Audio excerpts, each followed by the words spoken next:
Hi, everybody. Welcome to the IC Topic Chats. Today is January 23rd, 2025, another great day to be an independent consultant. I'm I have a lot of people I say this about, but we're joined by one of my favorite people. There's a lot of favorite people who are here also, but one of my favorite people is Corey. She's got one, if I had a top 10 list of best names for independent consulting practices, hers might be in the top five. I love Public Profit. What a great name. It says so much about the company and who they are in such a short way. I love that. I've named my company Goshen Consulting. It is what it is. I don't think people know what that means, but Public Profit says something. So I always love that about your company, Corey.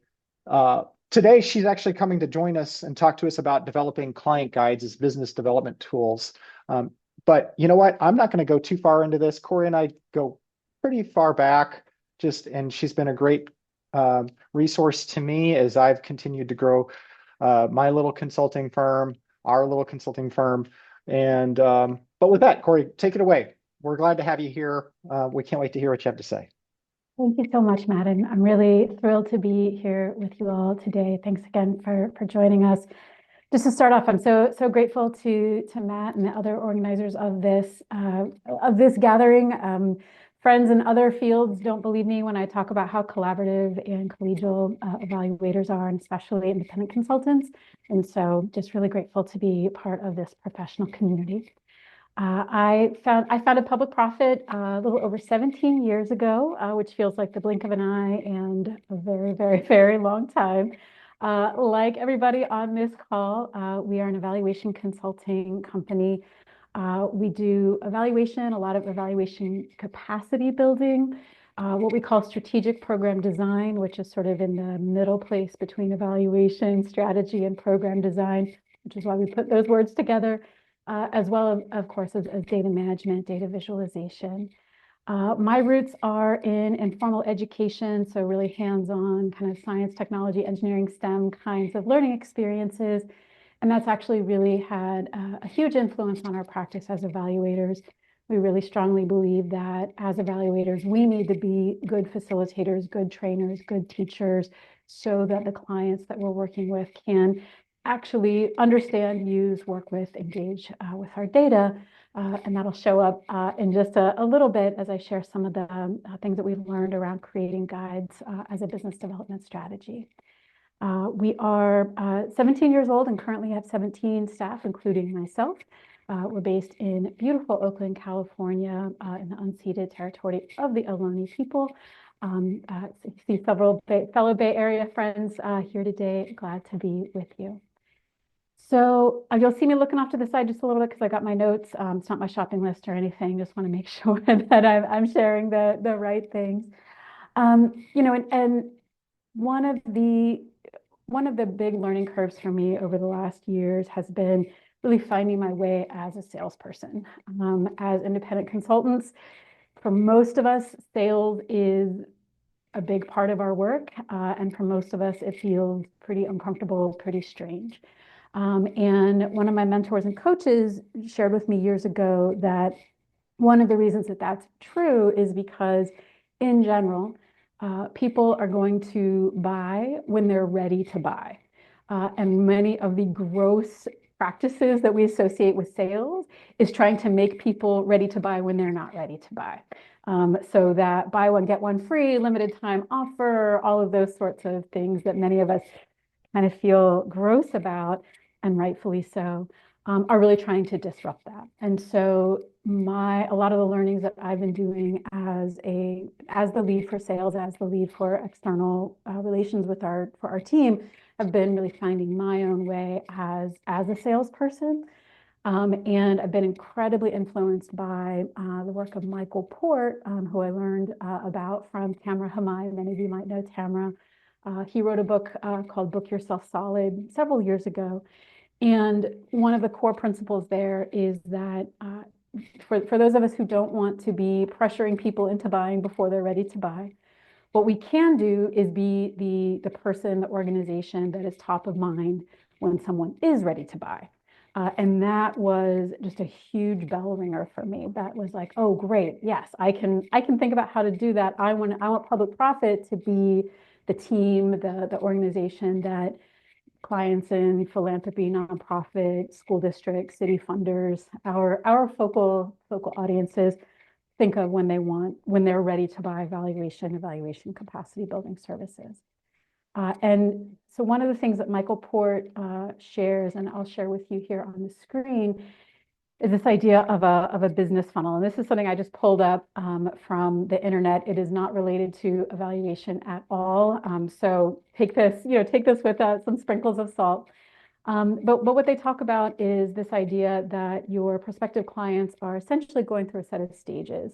And this is especially true for service businesses like ours, where the thing is very hard to describe, very hard to suss out. And so what we need to be doing is establishing likability and trust in ways that have very low barriers to entry, that are basically free. And so when I learned about this concept of the business funnel, and especially this idea of people are ready to buy when they're ready to buy, you need to be top of mind for them, I realized at the time that our entry price at the time to work with public profit was essentially went from visit our website and give us $15,000. And that's a pretty big leap in terms of establishing likability and trust, getting a sense of what it is like to work with us, what it is that we're about. And so that was really the time in which this idea of developing guides, other kinds of free resources really came to the fore for me as a strategy primarily for business development, but actually that clicks a whole lot of different boxes for us. And I'm just going to look in the chat and see if there's anything specific for me. No. And Matt, if you wouldn't mind, if there's something that comes up specifically for me, just please do let me know because I don't want You to leave betcha. anybody behind. Awesome. Thank you. And so, first off, when I talk about kind of what I mean by these kinds of guides, hopefully some of you are familiar with some of our resources. If I've been doing my job right these last 10 years or so, some of these should be familiar to you. So for example, the one that we just re-released is called Dabbling in the Data. It's a hands-on guide to participatory data analysis. And this is essentially a facilitator's guide to about 25 different activities teams can use to get their hands on their data. And we also developed, and it's available free here on our website. You're welcome to check it out. I'll put the link in the chat. We also created what we call playlists. I was calling them mixtapes, and then none of my colleagues under the age of 40 knew what a mixtape was, so I had to go with a playlist.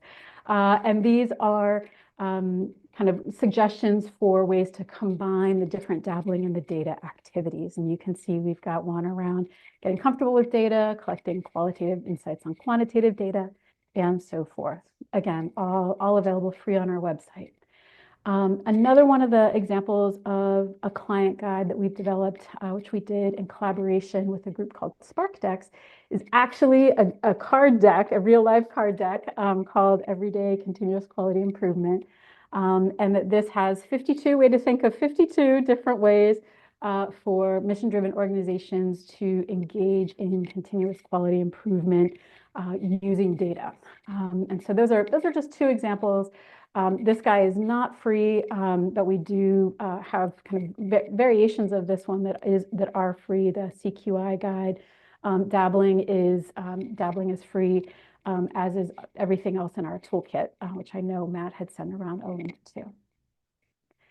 And so, from my perspective, these resources really, I mentioned earlier, they click a couple different boxes for us. First and foremost, they are a business development tool. So again, as service businesses, we need to demonstrate likability and expertise, especially for those of us who are working with potentially reluctant clients or clients who maybe are a little bit nervous about what it means to work with an evaluation consultant. Being able to demonstrate that likability and expertise for free or very low cost is a really critical part of the sales funnel. It's also, these guys have served as a really fantastic jumping off point for a lot of other related marketing activities. So we rewrote the Dabbling in the Data Guide last year. I think I have 15 conference presentation applications out right now. I'm going to be on the road literally and virtually all of 2025, my team as well, doing debt-free dabbling in the data presentations at different conferences with, again, our core markets. We're going to be submitting to AEA, of course. We've offered a free friends and family to lots of different current and recent clients just to get the word out. It also creates a lot of content for us for LinkedIn or other socials. Currently, we're just on LinkedIn since X is no longer particularly helpful for us. And it does translate into paid engagements. And so in addition to offering things like dabbling for free, we have a paid trainer of trainers model. We do customized versions for organizations. So it's not just a free resource. It can kind of level up into other things. What we're really trying to do is be the likable experts that folks think of when they have an evaluation contract that they need to fulfill. All of these other things, the paid engagements for trainers and those sorts of things, honestly, are kind of bonus add-on, lovely to have. Our main goal for these guys, dabbling and the others, is that likability and trust. It also has been, developing these materials has been a really amazing experience for our team because it's been a way for us to really consolidate our expertise and experience. And that I think one of the things that we've learned around creating these materials is that they need to be us. They need to reflect kind of who we are as evaluators, our points of view.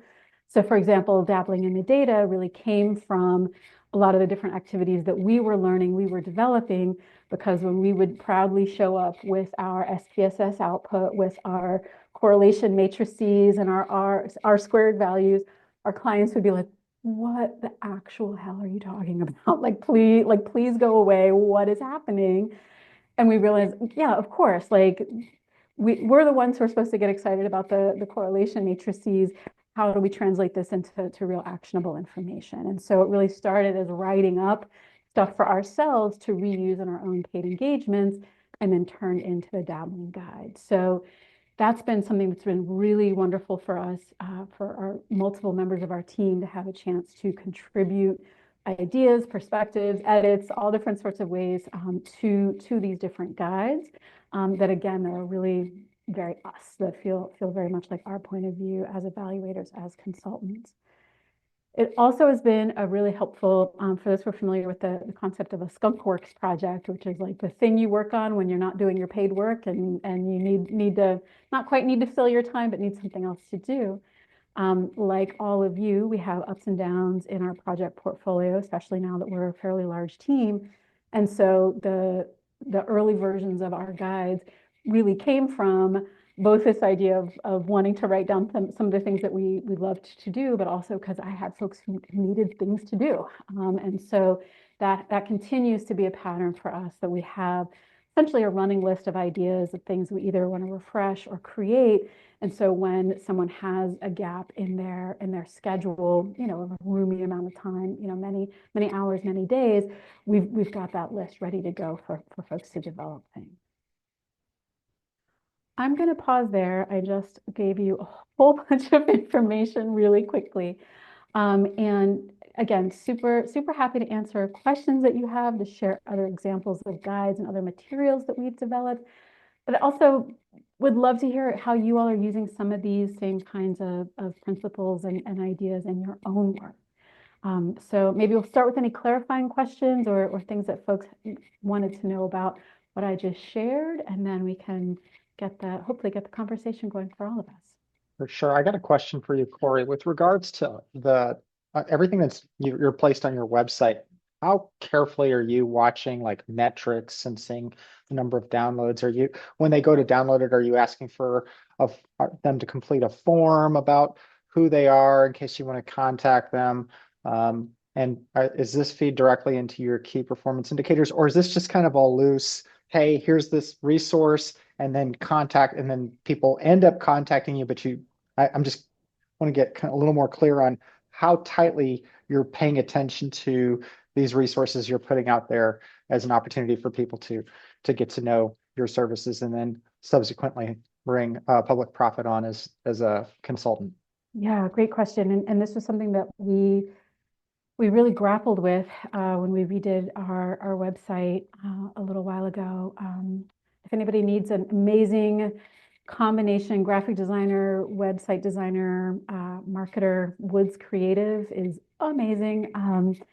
And one of the things that is now very easy to do, as you allude to, Matt, is to require folks to provide an email, provide some contact information in return for something. We decided not to do that. And we talked about it a lot. And in part was because we were thinking about our own experiences, like going on the FSG website or other sites that I imagine many of us have been on. And it's kind of frustrating, that it's like, oh, there's this awesome thing, yay, yay, rah, rah. And then you've got to essentially give them your life history to get to something. That said, one thing we have been playing around with is, and so that's why we have a whole bunch of things on our site, as you'll see, that are like, hey, talk to us, sign up for us, woohoo, do you want to talk to us? Yay! Because we decided to do that, but that the resources are immediately downloadable. One of the things that we're thinking about is that if there's, premium content, so like, for example, we've played around with the idea of doing like video lessons of a bunch of the different dabbling activities, or we have another one called Creative Ways to Solicit Feedback that's came from our clients asking us to survey kindergartners. No joke, please. That is now for all ages, kind of ways to get input from lots of different audiences. So one thing we're playing around with, like, is if there's that kind of like premium content, maybe we'll ask for folks' emails that way. What we do much more, Matt, is like when we do our free webinars, for example, on dabbling, we do ask people if they want to sign up for our newsletter or otherwise be involved. So that was kind of part of our thinking of the sales funnel, of like making it really, really easy to get our stuff. And then if folks choose to engage with us, then we start asking for a little bit more of their information. But we do, of course, monitor our analytics, look at those kinds of things. Definitely when we get an inbound request from a new prospective client, we ask them how they heard about us. And the number of times someone said, I saw you present 4 years ago at the blah, blah, blah conference is kind of amazing. But that's that long tail of business development. But yeah, great question. We thought long and hard about it and ultimately decided on the strategy that I just described. Yeah, I think that long tail of business development is so important to understand, and this is a good strategy for developing it. You've been around for 17 years. I started my firm 15 and a half years ago with my partner, and there were contracts that we signed just a year ago that really took 8 years to develop. And I know that sounds like a great long time, but it was not like I was working on that contract 8 years ago. I was meeting people and connecting with them in their previous roles, and they switched roles and they created new opportunities for their new organizations. And they said, I need an evaluator to do this thing. I'll call Matt.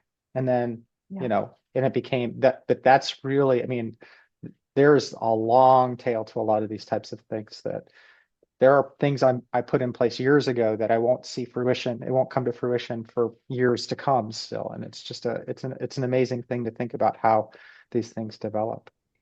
And I think this is a great tool too, because you're putting yourself out there, you're staying present, front of mind with a lot of folks out there that could potentially hire you today, or maybe when things develop in the future. And so now you're presenting yourself in a way that they will remember you.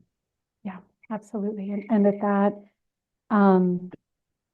that has definitely been part of and I would say that of the different resources that we have, some are more unique than others. I personally believe that the dabbling in the data and creative ways are very unique. Some of our other resources are not quite as unique. I saw in the chat somebody asked how I get my ideas and the ways in which the whole team contributes.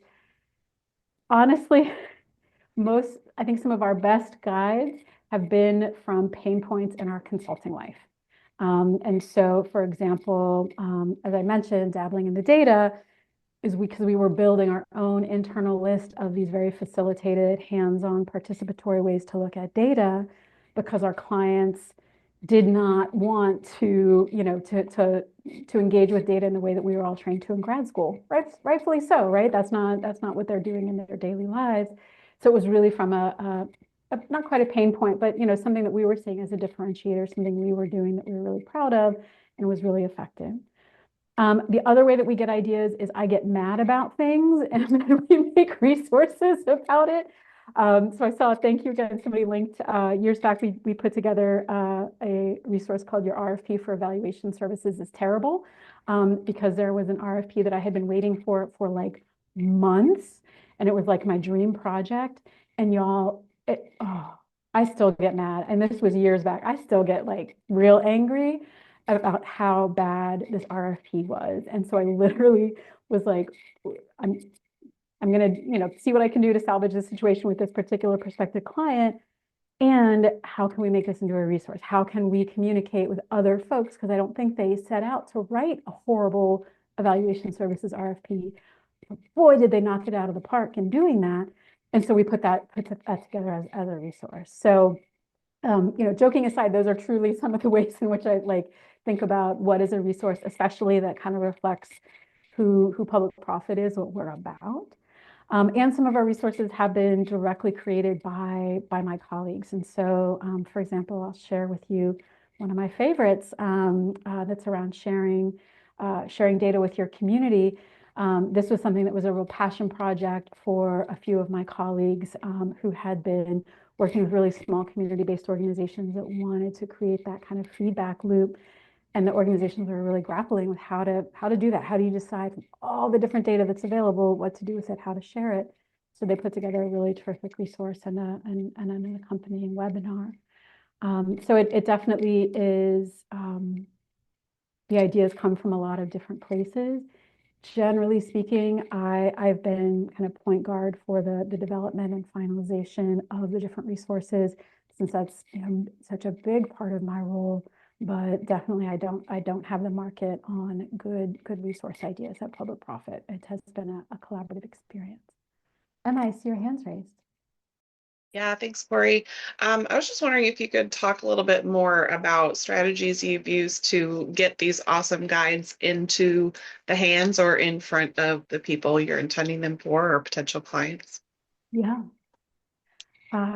The other part of our business development strategy is to be as smart as possible in front of as many people as possible.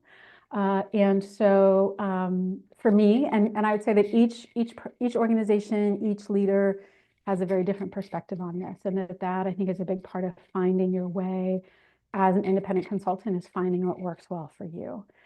So I'm a pretty decent presenter and feel comfortable in kind of workshop settings.